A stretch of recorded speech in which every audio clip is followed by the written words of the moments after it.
नमस्कार भैया, विद्या भारती की वीडियो ऑनलाइन क्लास में आप सभी का एक बार पुनः स्वागत है।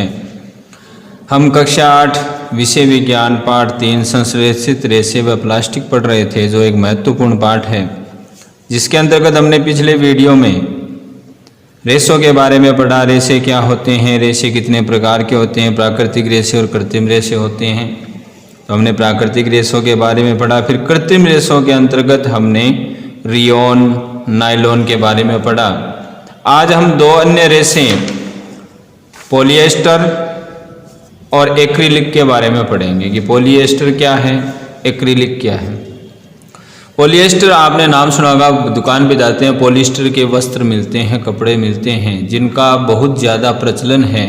बाज़ार में बहुत मात्रा में आसानी से मिलने वाले वस्त्र होते हैं। बहुत सी चीज़ें आजकल पॉलिएस्टर की बनी हुई आती हैं। ये मजबूत कपड़े होते हैं, हल्के होते हैं, वजन में सस्ते होते हैं, धुलने में आसान होते हैं। तो ये इनकी कुछ विशेषताएं होती हैं, जिसके कारण इसका बहुत ज़्यादा प्रचलन होता है। तो आज हम पॉलिएस्टर के बारे में पढ़ते हैं, फिर हम एक्रिलिक के बारे में पढ़ेंगे। पॉलिएस्टर क्या होता है? पॉलिएस्टर एक संश्लेषित रेशा है। ये भी एक रेशा है जो कृत्रिम है, प्राकृतिक नहीं है, संश्लेषित है, मतलब मानव निर्मित है। इससे कपड़े बनाए जाते हैं। इससे क्या बनाए जाते हैं? कपड़े। तो इसका नाम से इसको पता है, ये दो शब्दों से मिलकर बना है। पॉलिएस्टर शब्द है वो पोली और एस्टर से बना है। एस्टर क्या होता है? एस्टर एक फलों में पाए जाने वाला एक मृदु मीठी गंध वाला एक पदार्थ होता है, एस्टर। उस एस्टर का बहुलक है। पोली मतलब बहुलक, तो ये एस्टर का बहुलक होता है। तो पॉलिएस्टर एक वास्तव में एक रसायन है। जो पेड़ पौधे होते हैं, उनके जो फल होते हैं, उनमें जो गंध होती है, खुशबू होती है, वो पॉलिएस्टर के कारण होती है। पादप के विभिन्न भागों में जो खुशबू होती है, उनकी इकाइयों की पुनरावृत्ति यानी उनकी इकाइयों के बहुलीकरण से बढ़ता है। जब उनकी एस्टर की छोटी छोटी इकाइयों को जब आपस में जोड़ दिया जाता है, बहुलीकरण कर देते हैं, तो उससे बढ़ता है पॉलिएस्टर। एस्टर वे रसायन है जो फलों की उनकी गंध प्रदान करते हैं। तो ये एस्टर क्या होते हैं? एस्टर वो पदार्थ होते हैं जो फलों को उनकी गंध प्रदान करते हैं। फूलों में जो गंध होती है, मीठी गंध होती है, मन अच्छी लगने वाली एक गंध होती है, पदार्थ गंधीय पदार्थ होता है, जो रसायन है पॉलिएस्टर से निर्मित कपड़े हैं। पॉलीकोट, पॉलीवुड, टेरिकोट आदि नामों से बाजार में काफ़ी मात्रा में मिलते हैं। अब इनके जैसे पॉली वूल है। पॉली मतलब बहुलक, वूल मतलब क्या होता है? ऊन। वूल किसको बोलते हैं? ऊन को। तो पॉलिएस्टर और ये जो पॉली वूल जो बाजार में कपड़ा मिलता है, ये पॉलिएस्टर और ऊन का मिश्रण है। पॉलीकोट क्या होता है? कोट मतलब कपास, रुई जो होती है, उसके धागे बनते हैं। तो पॉलीकोट होता है वो पॉलिएस्टर और कपास का मिश्रण है। तो पॉलीवूल है वो पॉलिएस्टर और ऊन का मिश्रण होता है, जिससे कपड़े बनाए जाते हैं धागे बना के। और पॉलीकोट होता है वो पॉलिएस्टर और कपास का मिश्रण। ऐसी टेरिकोट है तो वो भी कपास और पॉलिएस्टर का ही मिश्रण होता है। अब पॉलिएस्टर से बनने वाले जो पॉलिएस्टर के कपड़े होते हैं, वो उनका ज़्यादा प्रचलन क्यों होता है? क्योंकि इनके कपड़ों में देखो सलवटें नहीं पड़ती। जब इनको धोते हैं तो इनके कपड़ों में जल्दी से सलवटें नहीं पड़ती हैं, बार बार धोने के बाद में भी। यानी रोजाना उनको प्रेस करने की आवश्यकता नहीं होती। और एक दूसरी बात है, ये आसानी से धुल जाते हैं, वजन में हल्के होते हैं। ऐसे ही पॉलिएस्टर में एक होता है टेरिलिन आता है, जो कपड़े बाजार में मिलते हैं इसके टेरिलिन के। टेरिलिन क्या होता है? एक लोकप्रिय पॉलिएस्टर का धागा है, जिससे बहुत महीन धागा होता है, बहुत महीन रेशा होता है, जिससे रेशे बना के उनको गूंथ कर धागे बनाए जाते हैं। तो टेरिलिन एक लोकप्रिय बहुत ज़्यादा पॉलिएस्टर है, जिसके बहुत महीन रेशे बनाए जाते हैं, इसके महीन धागे बनाए जा सकते हैं, जिन्हें फिर भी उनके तंतुओं के समान बुनकर, मतलब उनके धागों के समान बुनकर, उनको तंतुओं को बुनकर उनसे धागे बनाए जा सकते हैं। फिर धागों से कपड़े बनाए जाते हैं, फिर उनसे विभिन्न वस्त्र बनाए जाते हैं। ऐसे ही पॉलिएस्टर में एक आता है पेट। ये भी एक पॉलिएस्टर है। पेट भी क्या है? PET, पेट। पेट का पूरा नाम परीक्षा में पूछा जाता है, PET का पूरा नाम क्या है? तो इसका पूरा नाम होता है पॉलीएथिलीन टरथेलेट। ये सारे रसायन से बनते हैं। पॉलिएस्टर एक तरह से रसायन है। तो ये PET है वो पॉलीएथिलीन टेरेथेलेट नाम इसका पूरा नाम है, परीक्षा में पूछा जाता है तो याद रखना। यह एक बहुत सुपरिचित प्रकार का पॉलिएस्टर है जो बाजार में मिलता है। इससे क्या बनाए जाते हैं? इससे कपड़े तो कम बनते हैं। इससे क्या बनते हैं? बोतलें, उनके ढक्कन, बर्तन जो प्लास्टिक के सामान होते हैं, दिखने में जैसे प्लास्टिक होते हैं वैसे होते हैं, बर्तन बनते हैं, फिल्म बनती है, जो रील आती है पुराने समय में कैमरों में, कैसेटों में जो रील आती थी जिसको फिल्म बोलते थे वो मिलते हैं, तार बनाए जाते हैं इससे, और अन्य कई उपयोगी सामग्री, डब्बे वगैरह जो भी हैं बनाए जाते हैं, जो इनका काफ़ी प्रचलन है। बाजार में काफ़ी वस्तुएं इनसे बनी हुई मिलती हैं।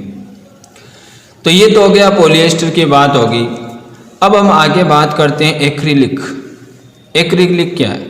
एक्रिलिक एक संश्लेषित रेशा है। ये भी एक कृत्रिम मानव निर्मित एक रेशा है। ये ऊन के समान दिखाई देता है। अपने सामान्यतः जो अपने स्वेटरें खरीदते हैं, कोट वगैरह जब खरीदते हैं, जो ऊन से बनी हुई दिखाई देती है, लेकिन वो ऊन नहीं होती है, वो एक तरह से कृत्रिम ऊन होती है जो एक्रिलिक से बने होते हैं। वो क्या होती है? कृत्रिम ऊन, जिसे हम एक्रिलिक बोलते हैं। लेकिन ये ऊन कृत्रिम ऊन होती है जिसका नाम है एक्रिलिक। तो वो एक्रिलिक होता है। ऊन तो क्या है, इतनी उपलब्धि नहीं है। प्राकृतिक ऊन महंगी भी होती है, कृत्रिम ऊन है ये सस्ती पड़ती है उससे, इसलिए इसके कपड़े, स्वेटरें, चादरें, कम्बल ये सारे बनाए जाते हैं। ये कृत्रिम ऊन होती है। एक्रिलिक क्या, एक तरह से ऊन के समान दिखाई देने वाला एक कृत्रिम ऊन है। इससे स्वेटरें बनाई जाती हैं, शॉल जो ओढ़ने के शॉल होते हैं वो बनाए जाते हैं, कंबल बनाए जाते हैं, ऐसे अनेक चीज़ें इससे बनाई जाती है जो सर्दियों में हम उपयोग करते हैं। अब इसमें ये विशेषता होती है कि एक तो प्राकृतिक ऊन है वो महंगी होती है, उसके बनी हुई जो स्वेटर वगैरह जो होती हैं, कोट वगैरह होते हैं वो महंगे होते हैं, और ये प्राकृतिक ऊन से जो है वो सस्ता होता है। यानी ये जो एक्रिलिक होता है ये होता ऊन के समान ही, लेकिन ये ऊन से क्या होता है? सस्ता है। इसलिए इसके कपड़े हैं वो जो ऊनी कपड़े होते हैं वो सस्ते होते हैं। और दूसरी इनकी विशेषता होती है, इनको विभिन्न रंगों से रंगा जा सकता है। मनचाहा रंग से इसको रंग कर उसके विभिन्न रंगों की स्वेटरें, कपड़े, चादरें आदि बनाई जा सकती हैं। और तीसरी प्रमुख बात इसकी, ये टिकाऊ होते हैं, मतलब चलने में इनकी जो चलाऊपन होता है ये जल्दी से फटते नहीं हैं, इनकी ये होते हैं, कई साल तक इनका उपयोग किया जा सकता है, ये टिकाऊ होते हैं। अब ये बात हो गई एक्रिलिक की। अब हम बात करते हैं सभी संश्लेषित रेशों की बात करते हैं कि जो संश्लेषित रेशों से जो कपड़े उपयोग में लिए जाते हैं उसमें कुछ कमियां भी होती है और कुछ उसमें विशेषताएं भी होती है। तो कमी क्या होती है कि देखो सीधी सी बात है कि ये एक तरह से, एक तो कपड़ा, ये अन्य जैसे कपड़ा जलता है या रुई जलती है उसकी तुलना में इनके जलने का तरीका अलग होता है। जब ये जलता है तो जैसे प्लास्टिक जलता है, पॉलीथीन जलती है तो वो जैसे पिघलती है, वैसे ये जो ये संश्लेषित रेशों से बने हुए वस्त्र वगैरह होते हैं वो प्लास्टिक के समान क्या होते हैं? पिघल जाते हैं और पिघलते हैं। और जो आदमी इनको पहनता है, जब ये आग पकड़ते हैं तो जो आदमी इनको पकड़ता है, पहनता है, वो ये आग भी आसानी से पकड़ते हैं। और ये जब जलते हैं तो पिघल कर जो आदमी जिसने इसको पहना है, जिस व्यक्ति ने इसको पहना है, उसकी चमड़ी से चिपक जाते हैं, जिससे उसको हानि बहुत ज़्यादा होती है, जलता बहुत ज़्यादा है। तो ये इसकी एक कमी है विशेष कि संश्लेषित रेशे जलाने पर पिघल जाते हैं, जैसे प्लास्टिक पिघलता है वैसे। और जो इनका एक हानिकारक गुण है, इसमें विशेषताएं बहुत होती है लेकिन ये इसका एक प्रमुख हानिकारक गुण है, वो तो वस्त्रों पर जब आग लग जाए तो ये पिघलकर पहनने वाले व्यक्ति के शरीर से चिपक जाते हैं।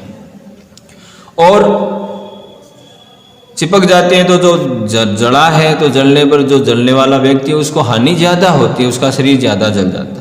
अतः प्रयोगशाला में काम करते समय या रसोई में काम करते समय इसका उपयोग नहीं किया जाता, क्योंकि ये आग जल्दी पकड़ते हैं और जलने पर हानि भी ज़्यादा पहुंचाते हैं। तो ये इसका एक हानिकारक गुण, इसकी कमी है। अब हम संश्लेषित रेशों के गुण धर्म के बारे में पढ़ते हैं, जिसके कारण इनका ज़्यादातर लोग बहुत ज़्यादा मात्रा में इसका उपयोग करते हैं।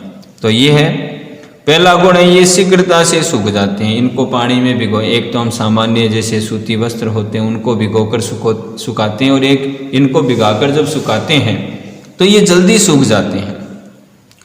यानी ये धोने में, दूसरी बात ये धुलते बड़े आसानी से हैं, थोड़ा सा ज़्यादा रगड़ने की इसको आवश्यकता नहीं पड़ती है, तो ये धुलने में क्या होते हैं, आसान होते हैं। ये अधिक चलाऊ होते हैं क्योंकि ये मजबूत होते हैं, तो ये चलाऊ ज़्यादा होते हैं, जल्दी से फटते नहीं हैं।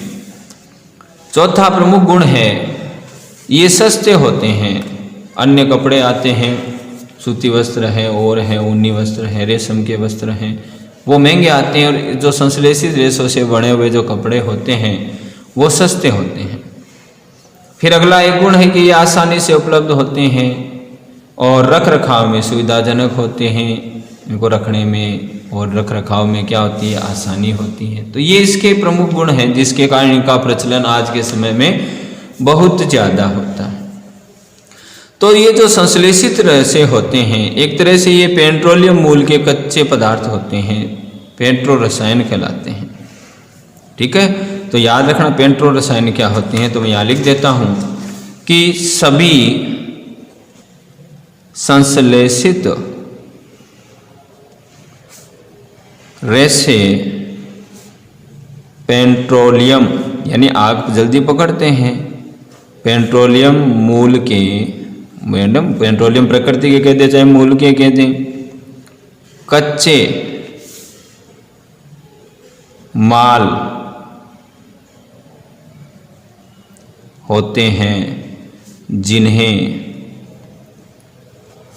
पेट्रो, मतलब जो रसायन जिनका उपयोग किया जाता है संश्लेषित रेशे बनाने में, वो पेट्रोलियम मूल के कच्चे माल होते हैं, यानी पेट्रोलियम प्रकृति के कच्चे माल होते हैं जिन्हें पेट्रो रसायन कहा जाता है। तो परीक्षा में आ जाए पेट्रो रसायन क्या है, तो याद रखना पेट्रो रसायन होते हैं ये पेट्रोलियम प्रकृति के मूल के कच्चे माल होते हैं जिनसे ये संश्लेषित रेशे बनाए जाते हैं। ठीक है, विभिन्न विधियों से प्रयोगशालाओं में इनको या फैक्ट्रियों में इनको तैयार किया जाता है। तो ये पेट्रो रसायन अगर आपको पूछे तो ध्यान में रखना है, ये इम्पोर्टेंट है। अब अगले वीडियो में हम प्लास्टिक के बारे में पढ़ेंगे कि प्लास्टिक क्या होते हैं, प्लास्टिक के क्या क्या विशेषताएं होती है। प्लास्टिक का आज के समय में बहुत प्रचलन है आज के समय में।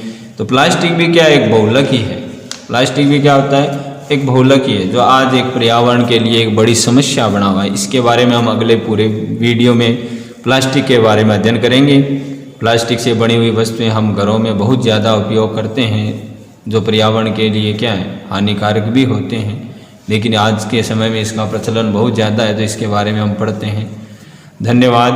जय हिंद, जय भारत।